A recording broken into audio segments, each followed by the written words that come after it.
Rock isn't dead. It's in flux.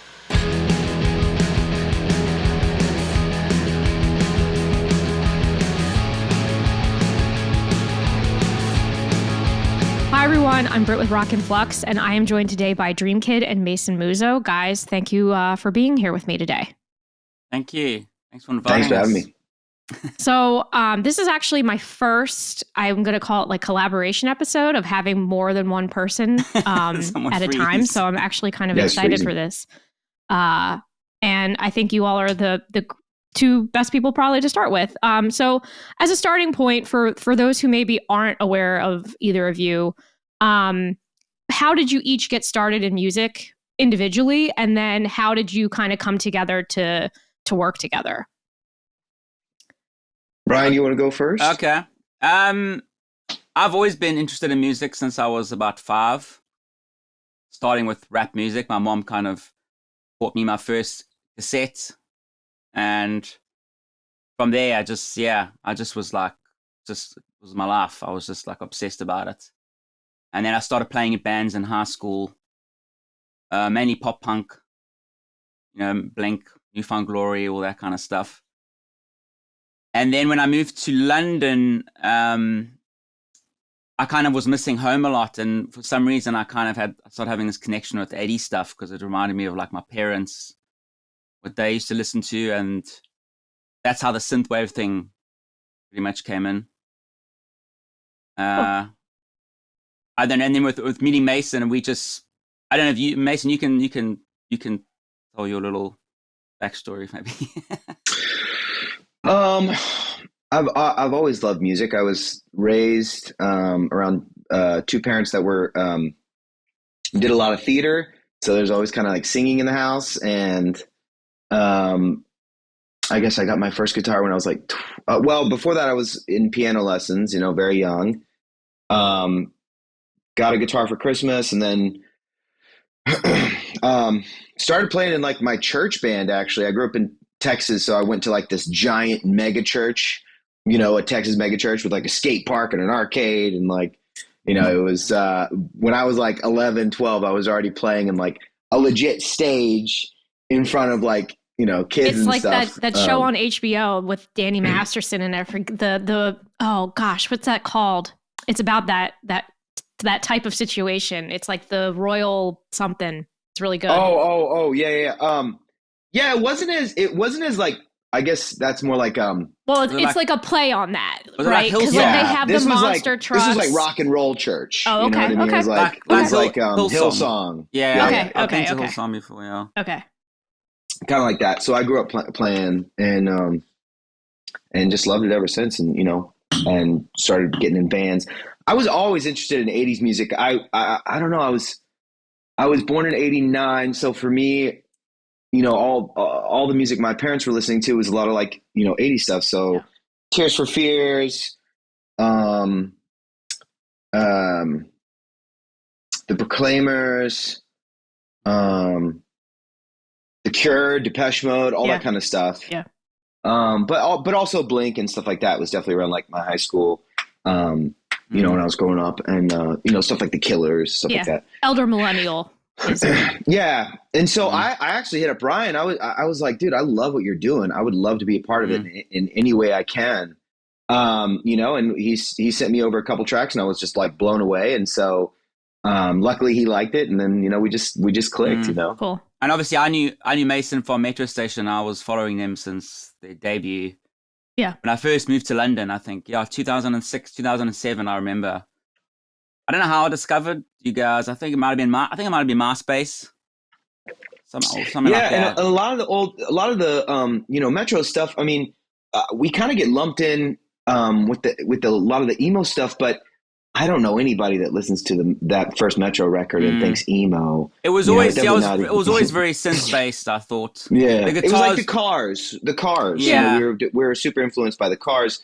Because it was happier than emo, I would say. Yeah, it wasn't emo. No. Yeah, and a ton of electronic elements. The Killers were a huge influence on us and stuff like that. So it's always been a big part of my life, and so when I see what Ryan's doing and a lot of that coming back, especially in a scene I know, Britt, you know very well with this darkwave stuff. Yeah. It all synced up really well, in my opinion, for what I love. So yeah, definitely. You know. But yeah, I mean, like Ryan, that's how I found you, was actually on Instagram. All your the situational 80s music that you do, and it's like you have that scenario and then you create music for it. I spent evenings just like looking through all of them when I first found you, because they're perfect. Like they're so thanks. Spot on with it's like, yeah, that is exactly what I would think music wise would be a cyborg, chasing me in 1982. So and I think it was a cool segue for you to do that and then, do your own music that is very influenced by that time. Yeah. It was kind of like my label manager was like, get on TikTok and do stuff, and it was trying to find a ways like, how do you, as a synthwave artist, like what do you do? Right. Like, how do you It's difficult, but I do think there is a certain level of nostalgia that is happening now. And I think it's a good time for people who are, influenced by the new wave and dark wave bands, and even like some of the 90s stuff. Like, and there is a scene, I think coming up because of it as well, which is cool as a listener.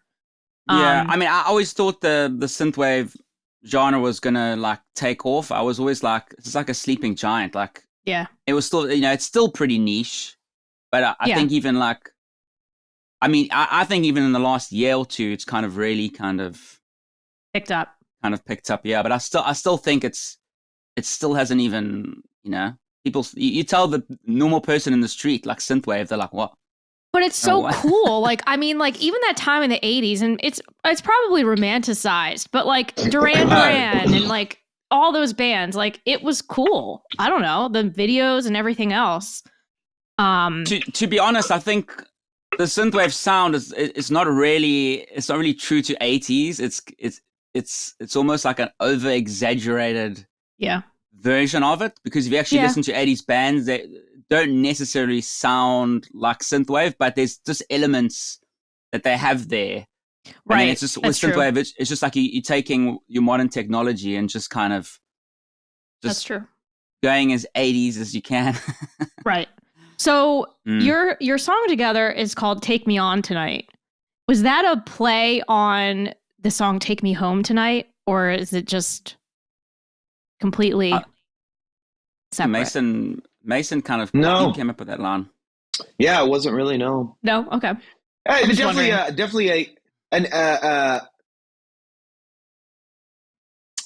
I love Aha, so take on me, stuff like that. But no, it was something, it was something that just felt right for the track. Yeah. Okay. It reminds me as well of that movie title with Topher Grace. Is it Please Take Me Home Tonight? It's a movie. Oh, I think I know what you talk. Right. Yeah. That's what. It reminds me of that. And so, how did that song come together, Ryan? It was your song, and then you kind of like just worked on it together. Is that basically what happened? Yeah, I just sent Mason a bunch of music that I had, and a lot of it I actually didn't even know what to do with it. Mm-hmm. I was just kind of like, I have so much music. Sometimes I'm even like, I don't know what to do with it now. Yeah. But I just sent him a bunch. I sent him maybe like eight tracks, just rough, just sort of like a verse, chorus kind of a thing. And then he sent it straight back, and the song that I thought was probably going to be the dud was the one that he chose. And I was like very impressed, and I was like, wow, I didn't hear that melody, or I didn't hear anything vocally personally if I was just listening to it, on my own. So it was really cool that it turned out. It is always interesting, even like talking to the different bands and people who have been on the show, that the songs that they think people will like is never what ends up happening. So it is always interesting to hear that. And so you all filmed a video together for this song as well. Can you kind of tell me, like, where did you film it? Because Ryan, you're in London, Mason, you're in California, right? So where did you all film it, and what was the concept of it? Well, my manager was tour managing a guy named Ollie Rad. And And he said, there's a bunch of synthwave people going to the States. Why don't I come with and just have some meetings and just meet up with people? And then I straight away text Mason and said, well, I'm coming up. We might as well just try. Let's want to do a music video. And he was pumped. And then I told my video guy, Marcus, and we just sorted it out. And we filmed it in Santa Monica, where Mason actually lives. Cool. Very cool. The whole visual of it, like, suits it perfectly. So. Well, yeah, because it has like the glowy lights and all that kind of stuff. Which I think it's romantic, like you were saying, Brett. Yeah, it's got that romantic kind of thing to it. Well, because I think that kind of is a part of the whole synthwave aesthetic, and I don't know, I feel like it all kind of comes together. But it turned out really cool. It's got a very Lost Boys vibe to it now that I look at it. Yeah, and I think Mason actually mentioned before we filmed, he was like, remember you saying you should wear this? It reminds me one of my favorite movies. Don't judge me, but I only saw it like about a couple months ago. Oh, really? That's okay. I love, especially during Halloween. It's a great Halloween movie. Yeah. I mean, like, that's another, aspect of, like, when we talk about 80s, like, the movies were pretty great back then, too. Because you have the Lost Boys and, like, the Goonies and all the John Hughes stuff. Please tell me. Hollywood knows this because they keep trying to remake them. Yeah, and they can't. Right. Yeah. Too much CGI now. Well, right. I mean, that's the thing. And, like, those stories are just, like, I don't know, they have something about them that, like, how do you recreate that? You just kind of can't. You can try, but it won't have the same magic, I guess, so to speak. Yeah. So, I think we've kind of already talked about this, but who would you say are your biggest influences, like, in your musical career overall? Sure. So many. I think for me personally, when it comes to songwriting, it definitely was Blink-182, because when I was really getting into songwriting, I was listening to a lot of them. So a lot of my melodies and stuff are pretty similar. I kind of go for this nursery rhyme, simple kind of, style when I songwrite. So definitely them.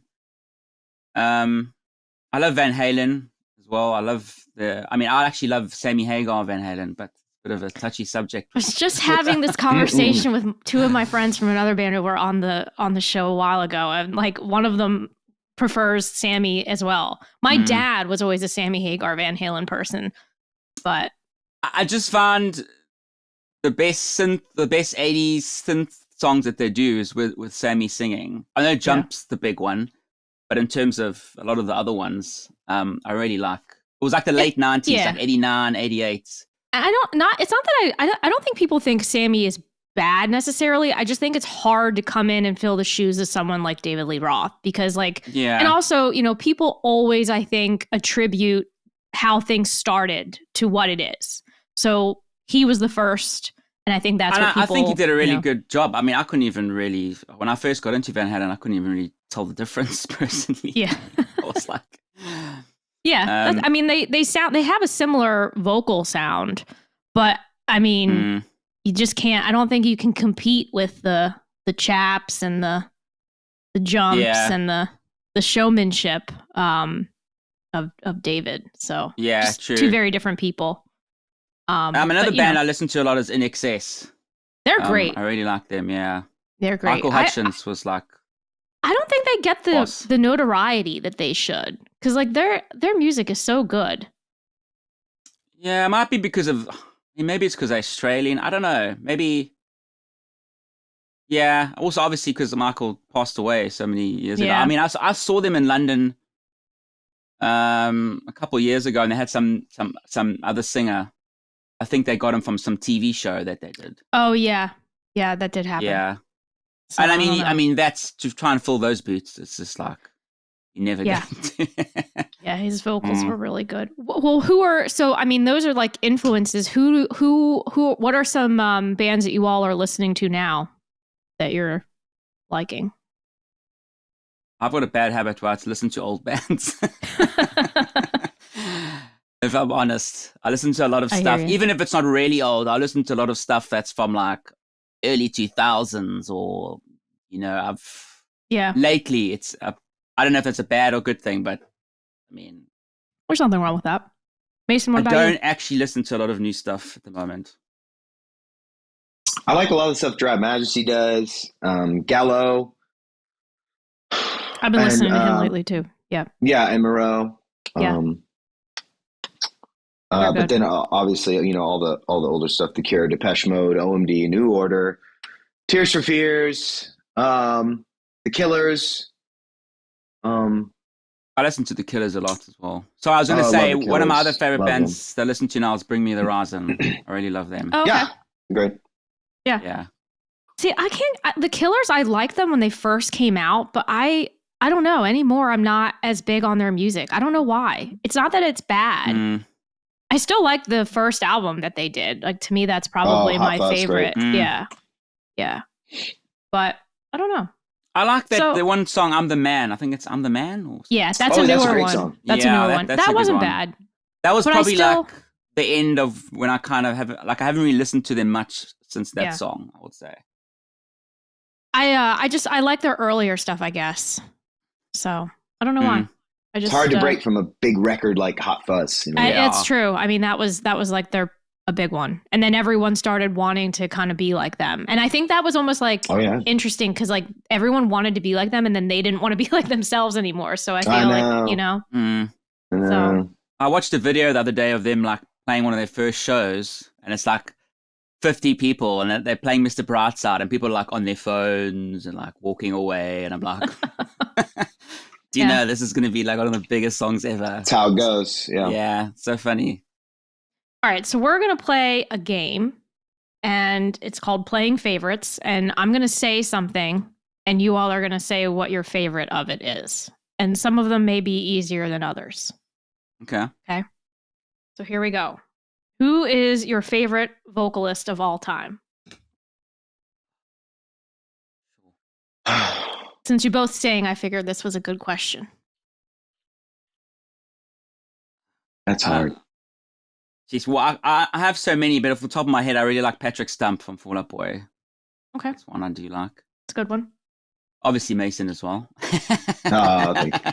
I do love Brandon Flowers. I think his vocals are great. So, I mean, Freddie Mercury is one of the greatest singers of all time, but Brandon Flowers is just, it's home for me. And, I love Robert Smith. Would I say Robert Smith is a great singer? No, not really, but he's just it's so different. It's such a different voice, Yeah, and he's such a different character too. Yeah. There's three. Okay. Your favorite song from the 90s? Since we've been talking about 80s, let's go to a different time. Jeez. Should have had more coffee. Sorry, I only woke up like an hour and a half ago. I sleep all day. I'm terrible. Are you a vampire? Yeah, I'm like, it's 5 o'clock. It's just gone past 5, and I woke up at about 3:30 in the afternoon. But I went to bed at about 6 a.m. Like, that's how I roll. That's terrible. I'm like American time, but I'm not in America. You're really like a vampire. Yeah. Not cheap. I've got so many wow. Basket Case, Green Day. Okay. Yeah. That's a good choice. There's so many, I just can't. Don't have one, Mason? Oh man, from the 90s. Gosh. I'm trying to think of what was in the 90s. I always go blank in these kind of things, and then I watch this Green podcast Day. later, and I'll be like, "Oh, I should have said that song." Yeah. Now I'm blanking. How is that possible? Well, Blink-182 is 90s. Yeah. Well, they started in the 90s. I don't know if they continued in the 90s. Now what I was listening to a lot. Actually, it's funny, but since they're back and big, Creed.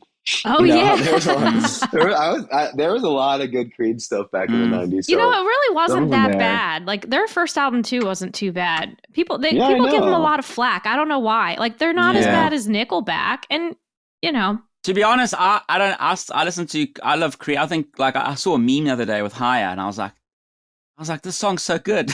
It is. I mean, they're well written songs, and he's a good vocalist actually.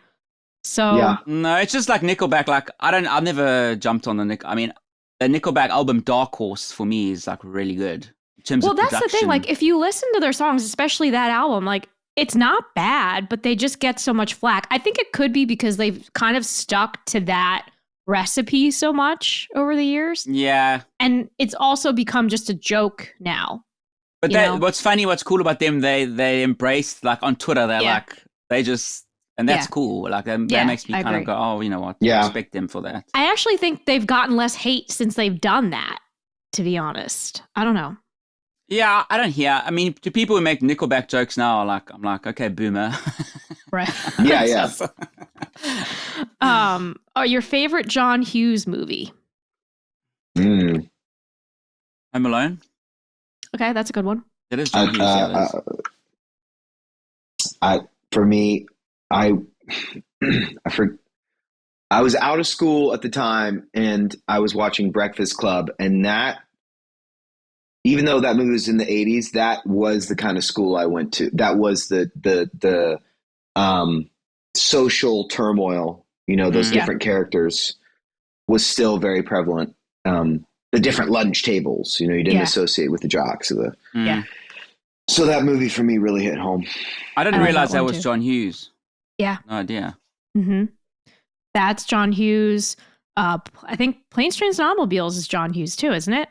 He's got a lot of John Candy movies are John Hughes, I think. Yeah. Uncle Buck. Yeah, a bunch of them. He's great. Your favorite cereal? Cheap.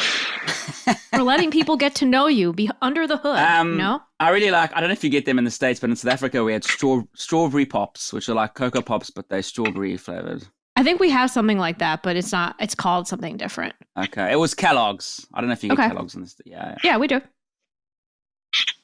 When I was a kid, it was Cookie Crisp. Oh yeah, that's a good one.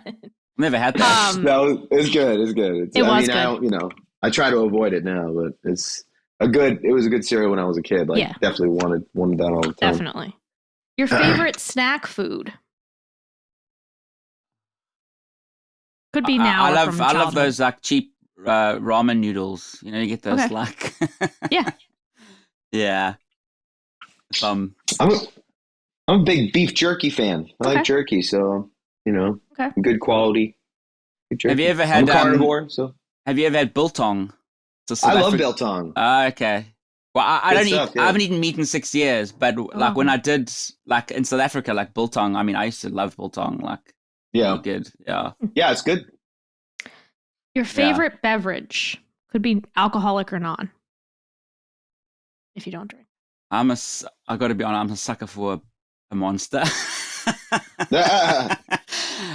Because half the time I haven't slept much, so I'm just like, yeah. Okay. That's probably. I can't do I can just think of those memes now. There's like Carl memes. My brother's name's Carl as well, so I always joke about him drinking Monster. Mason, what about you? I love a good glass of red. I'm an Italian, so I love a glass of vino.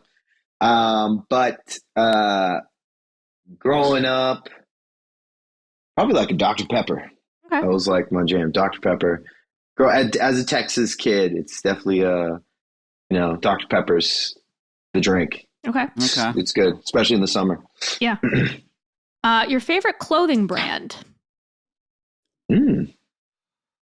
Wow. I really like Ollie Sykes' Drop Dead. Okay. Clothes. I really like his stuff. Okay. And I normally just buy a lot of stuff that's just random, no-name stuff now. But if I had to think of a brand, definitely that. Well, yeah, that it doesn't have to be like, it could be anything. Yeah. Really. What about you, Mason?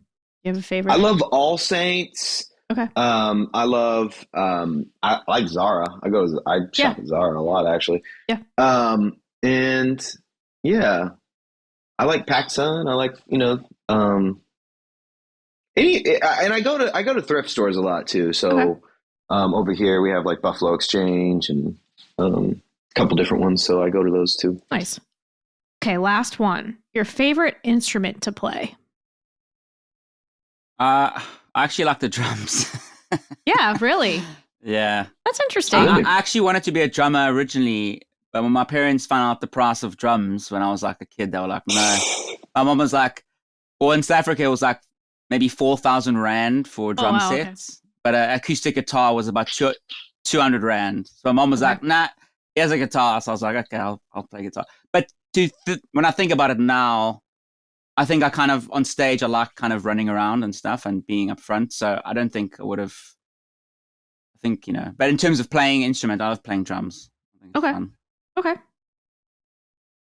Mason? That I can play, I would say I love piano, I love guitar. I wish I could play the violin. Okay. I love hearing a violin. I love hearing, I just think a violin's so beautiful. Yeah. So I wish I could play. That is my favorite instrument, I think, but that I can play, probably piano. Okay. Yeah. Piano, a lot of my stuff I come up with when I'm like playing piano rather than guitar. So that's I can understand that. I feel like I should have learned how to. I can't play piano. I don't know how. Oh, really? You look so good on the. I know, like you're so good at synth too. I don't know any notes. I just learned patterns and I use my ear. I don't know what like. I'm just. So that's amazing. You don't read music or anything. Nah, I have no idea. Wow. I literally just wing everything. That's pretty cool. Amazing. Though. Yeah. It is, because I mean, you would think, like, watching you, that you know how to play piano. No idea. You obviously do, but not classically. I think with synth, it's easier because you can just like hit a note and it sounds amazing. Yeah. Where piano, it's like you need a bit more, I could probably play like concept. 3 Blind Mice. You could transfer it, I think, to piano more easily than what you think. As long as you can figure out the chords, and you can do that by ear. Yeah, I think I've definitely learned.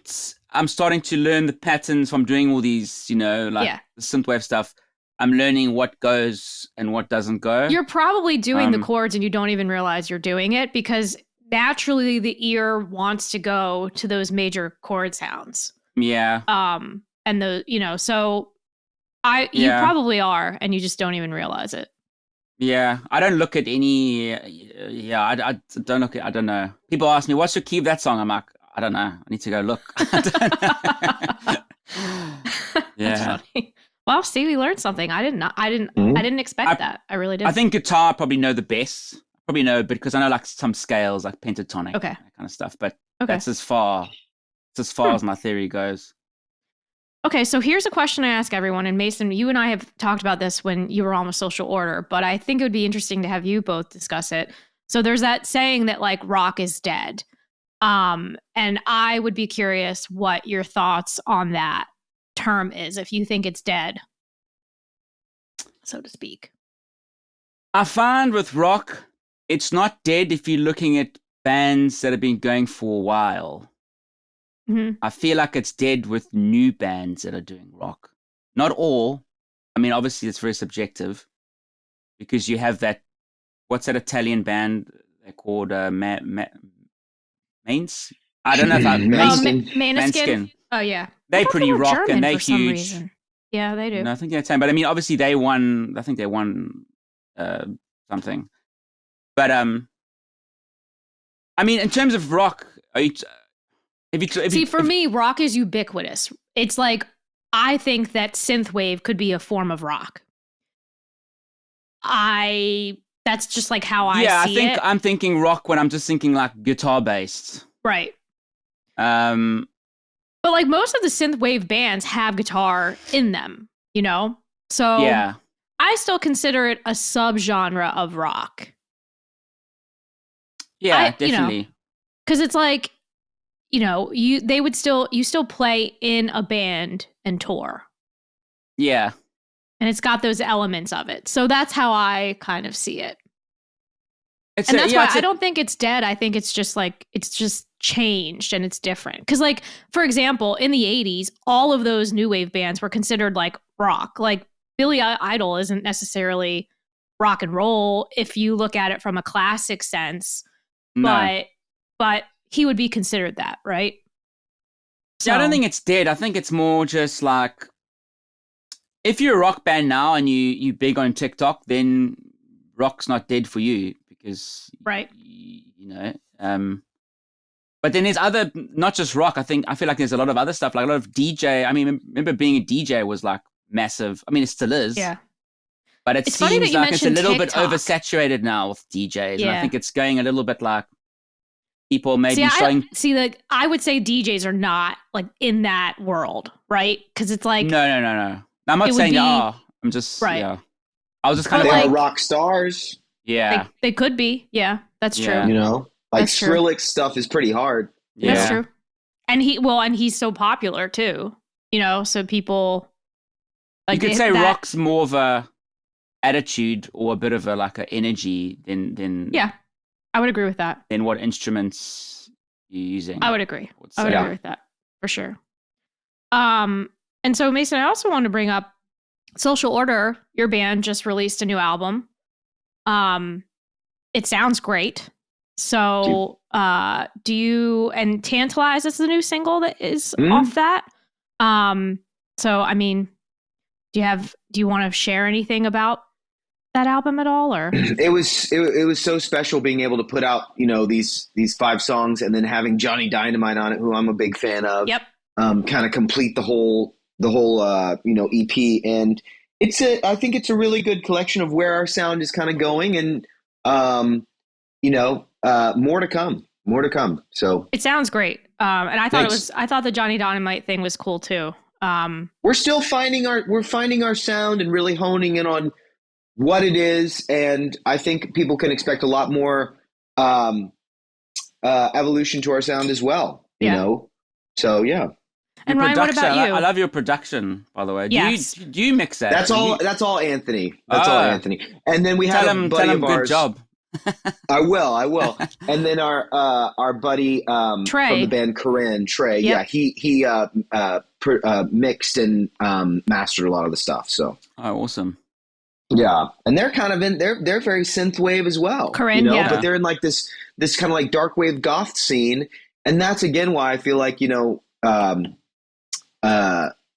it's so cool how these two different scenes are fans of each other, because a lot of the people I follow who are kind of in the dark wave goth thing were following Ryan, you know, and I guess that's how he must have come up on my radar on my Instagram. Yeah, you know, because they're big fans of him. Well, because it all kind of does like fold together well. And the thing that I like too is like everyone, at least everyone that I've met so far in this whole world, has been super nice, super cool. I don't know. And I think I like the fact that everyone is like starting to kind of do things together, like you and Corinne working together, and like, you know, you see Drab Majesty working with people and people doing remixes and stuff. I think it's great. So yeah, I also find a lot of, if you were a kid in the 80s, or like if you're born in the 80s, you also were part of the early 2000s MySpace emo thing. So it's kind of like also that kind of links up a lot of similar artists, and you know, they kind of get both worlds. But I also think it's like our generation, because like we're millennials. I consider myself an elder millennial because I was born in 85. But yeah, I'm like, I'm similar. Exactly. So, but like, I think that like growing up where we did, it was a very interesting piece in time, because like we have all the technology, but we also know what a VHS tape is. Yeah. You know, and I think it gives us a different attitude in general to things. And I also think that's why like everybody's working together so well, and we are like bringing some of this music back because it's what we grew up with. And I found think it's our cool. generation, we kind of sit in the middle and just watch people go. We don't we don't really take sides. We just kind of like, I look at like, you know, the generation above me and then the generation below me, and I'm just like, everyone's. And then they make fun of us because like, I feel like we're the most chilled. We just kind of like, we just like, yeah, okay, well, you got a different opinion to me or whatever. Like, who cares? Like, just chill. Right. Yeah. You know? I agree. And I give us a pat on the back for that. But But yeah, it's been great having you both on the show. So and Ryan, so what do you have coming up next? You all have released this song. I think you have new music coming out, right? I have a Nirvana cover that I'm putting out next Friday. I didn't want to put out covers initially, but I don't think it's bad one every now and then. Not at all. Especially if it's going to bring in new fans and people that discover, synthwave. See, there's a 90s band. Why we were blanking on That's that, true. but Nirvana. I was just good point. Yeah. I had a blank. I did too, though. I asked the question, and I had so many thoughts when I wrote the question, and then I blanked too. So sometimes it just happens. But that's cool. That's okay. And also, I'm also in a band. So I got a band called New Volume. We bring out a song tomorrow, actually. Cool. Very cool. Yeah. New Volume. We got a new album. We had a new album ready like from lockdown, but we just we're a bit late. But we did pretty well. We were signed to Sumerian in the States. Oh, cool. For a while, yeah. We did pretty well, but yeah. Okay, so that comes out tomorrow. Cool. That song, one of the new songs, yeah. And then you all are any touring plans, show plans? My new manager, he's actually in the States now. He's trying to organize me like a booking agent and that kind of stuff. Okay. And my plan is to tour America next year and hopefully start on that visa process now. Yeah, we busy looking at that now. And hopefully move there. Yeah, that's pretty much the plan. Well, most of my listeners are like, I think 75% is American. Okay. Yeah. Where do you think you would move here, west or east? I'd probably just do the Hollywood thing, ratty Hollywood, okay. to start. Yeah, that's a good. It's probably a better plan. Yeah, but I love Venice and Santa Monica, and he's going to be your neighbor, Mason. That'd be amazing. I'd love that. And there's something so magical about LA. I love it. It's magic. I love it. Magic. I think it's my favorite place in the world, actually. It depends on where I think you are in LA. Like Santa Monica area is really nice. I mean, I like the bad part of it. I like the grimy side of it. I kind of like it too. I mean, that's America, though. Yes, it's kind of that in a nutshell. So, LA, Hollywood especially is, a dream, a place where dreams are made and a place where dreams are broken. So it's not all happiness and sunshine. It's it's a fight. It's a struggle, and that's what makes it so special. Yeah, that's true. I definitely think and that's true. And as a South African too, it's like Disneyland for me. I'm just like right. Well, it's because it's new too. It's like and there is like that sense of like mystique to it too in some ways. It is a cool. It's got its cool elements for sure.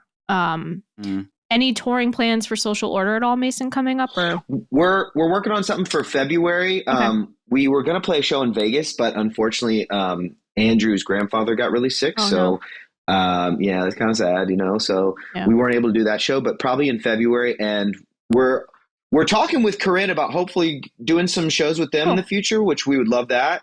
We'll see, but definitely I think February we have a little run that we're going to do that we should announce, in the next month or something like that. Nice. Yeah, maybe we could do some shows next year as well. Maybe I would love that. Especially if that would be amazing. If you end up being neighbors, you'll have like easy practice time. That would be amazing. And all my guys are super big fans of Ryan, so they'd love that. That would be amazing. Well, I find like you all, especially Mason, like you and Anthony and Andrew, like you're really supportive of other people like in this whole scene. And I think that's very refreshing because it doesn't always happen that way. So nice people, which matters. I'm too been in the game too long for all that. Yeah. All that, so I just try to be cool and chill and just make music. A lot of people I think focus on the politics of the drama or, the whatever, the I don't know. Yeah, the drama of everything, but just make good music. Yeah, right. Especially where like Masons come from. Like normally, guys that have been successful before or something, they're often very flaky. Don't reply to stuff. But like Mason's been, so down to earth, which is really cool. Super nice. Yeah. When I was younger, I wasn't as good, but I as I've matured, I've I realized what's important, and to just show up and be on time, and especially with someone, when I find people who are so talented like Ryan, or people like we're talking about in the dark wave scene, I'm just like, I just want to be around that energy. Yeah, I want to be around that energy. Yeah, for sure. Definitely. That's cool. Well, thank you both. It's been a great conversation. I'm, happy to have had both of you on here. And any last words that you would like to share with listeners? Aliens are going to be here soon. They already are. What do they call them? Something different in that press biologics. Oh yeah. They call them biologic. It was like it was something. Yeah, it was some other biologic, but like basically they have a body, or maybe more than one. Hey, look, honestly, one of my favorite shows I would watch all the time on History Channel was Ancient Aliens, and I would watch that stuff all the time. So Ryan might be right. Yeah. Ryan might be right. I don't know. I mean, they say now that it's like they're not from another planet; they're from another dimension. Just like, right. And they also say that like the reason we haven't been able to figure out how to do that is because we're like the ghetto galaxy, and we are too because like we still open up have a can war. of worms now. Yeah, I know, but we still have war and we fight with each other and everything. Like we are primitive compared to those other civilizations that treat each other well. And so we have not been able to figure out how to get there because we have not elevated our society enough. Yes. So. Yeah. Or they're like Mars attacks and they're tricking you with that kind of idea. Really, they just want to. That could be. That could be. That could be. Yeah. Well, okay. Thank you guys again. Thank you. You can find you all on Instagram, all the social platforms, streaming on Spotify. So check them out, everybody, if you have not.